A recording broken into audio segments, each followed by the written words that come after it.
suruh bicara buat saya untuk tulis cek ini buat Marlina. Saya bilang, oh praise God Isabel. Ini Isabel ini dari Singapura dia itu, Singaporean. Saya bilang, praise God, thank you, God is good. Saya mau nangis, lalu saya lari ke kamar saya berdoa. Saya bilang, Tuhan kalau Engkau berjanji, Engkau menepati. Teman saya yang kasih cek ini dia tidak berangkat. Dia tinggal di base melayani di Jepang. Saya yang berangkat ke New Zealand sama tim yang lain pelayanan di sana. Di situ saya belajar, saudara, sampai saat ini. Walaupun belas kasihan saya masih di bawah rata-rata, but I'm learning. Kalau kita memberi, Tuhan gak pernah tutup mata buat kita. Beri milik Tuhan, beri untuk kingdom of God, pekerjaan Tuhan. Kita akan lihat Tuhan akan bukakan tingkap langitnya. Sudah akan berkat yang berkelimpahan dalam hidup kita. Di saat krisis mungkin orang punya banyak alasan, sedang krismoni, tapi saudara, dalam kerajaan Allah, saudaraku, resesi selalu jadi resepsi, saudara. Berkat Tuhan melimpah dalam hidup kita. Yang kedua dari terakhir, kalau ada belas kasihan, saya percaya selalu ada pengharapan di tengah-tengah tidak ada pengharapan. Amin. Always there is hope. I believe that. Kalau pintu tertutup, kalau Tuhan bilang begini, terbuka, maka pintu itu akan terbuka. Pintu akan terbuka buat hidup. Amin. Tuhan kita yang luar biasa itu sumber pengharapan kita. Saya suka dengan kata sumber. Sumber pengharapan. Manusia bisa kecewakan kita.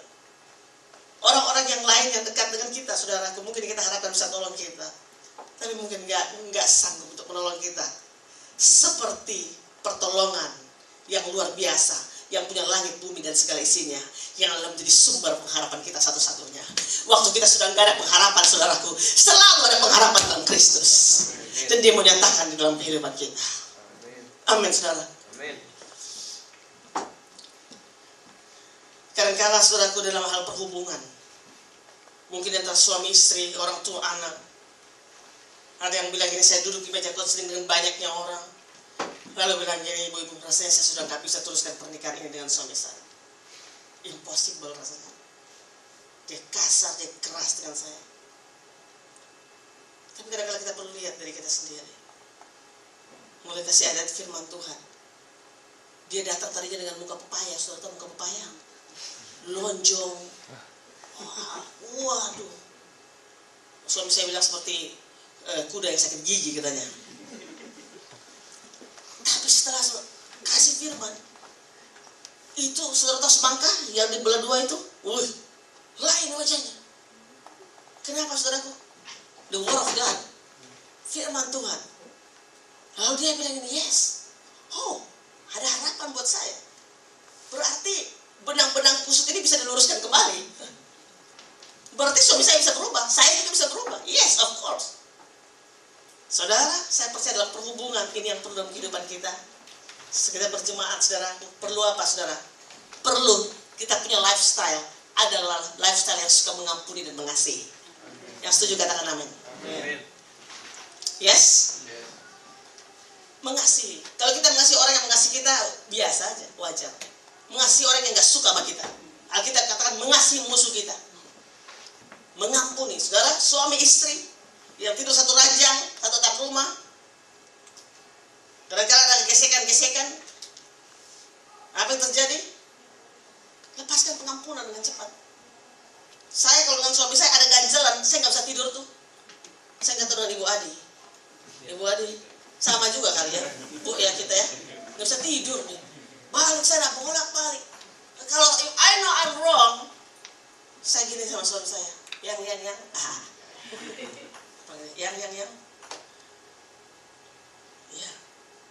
aduh sorry ya tadi, ya udah, nggak puas saudara, iya yang tadi itu loh, dia bilang ya udah selesai, udah kita tidur aja udah selesai. Tapi, do you want to forgive me?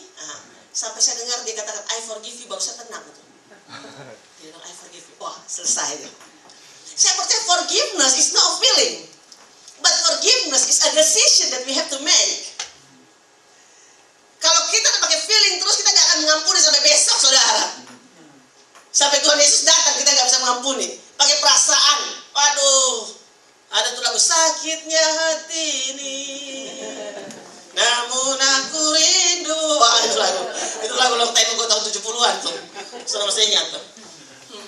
Sakit hati ini, gimana dong? Kalau kita pakai perasaan, kita bilang, bukan, it's not my fault, that's his fault, man, that's her fault, it's not mine. Tapi kita mau bilang begini, well, I decide, saya putuskan untuk mengampuni. Waktu kita putuskan untuk mengampuni, percayalah saudaraku, grace of God ini, kasih karunia Tuhan turun dalam hidup kita. Apakah kasih karunia itu? Kasih karunia adalah kemampuan yang Tuhan berikan kepada kita, di mana tidak mampu kita lakukan dengan kemampuan kita sendiri. Dan Tuhan katakan bagi kita, kasih karunia-Ku cukup bagimu. Setiap hari kita perlu grace of God dalam hidup kita. Dan saudaraku, setiap hari Tuhan berikan kasih karunia-Nya bagi kita. Hiduplah dalam gaya hidup yang suka mengampuni, saudaraku. Dalam perhubungan, build a relationship dengan siapapun. Saya terlalu percaya, saudaraku, pasti ada harapan, saudaraku. Kalau nggak ada pengharapan, saya percaya kalau ada belas kasihan dalam hidup kita, saya yakin karakter Kristus yang menguasai kehidupan kita, membuat kita menjadi sama seperti karakter Kristus. Amin. Di kayu salib dia katakan sudah selesai. Bahkan saudaraku, di kayu salib yang luar biasa itu, saya kalau ada sedikit dalam hati, saya cuma pandang apa? Cross aja. Nggak ada yang lain, nggak ada cross di sini ya. Di gereja tadi ada cross. Ada salib, pandang salib aja. Di situ luar biasa. Di situ Yesus bayar semuanya. Itulah tandanya apa? Dia mengampuni kita. Kenapa kita nggak bisa mengampuni orang lain? Bahkan Alkitab keras sekali katakan kepada kita, bagaimana aku bisa ampuni engkau kalau engkau tidak bisa mengampuni saudaramu? Hiduplah dalam mengampuni. Saya percaya selalu ada pengharapan dalam hidup kita. Ketiga, ini yang terakhir. Ini saya selesai di sini. Selesai juga ya. Mungkin saudara pikir habis ini gue mau makan apa lagi. Kalau saya bilang sudah selesai, bukan langsung sudah selesai juga, saudara. Kalau ada belas kasihan, pasti ada lawatan Tuhan. Saya yakin bahwa Tuhan rindu untuk lawat kehidupan kita.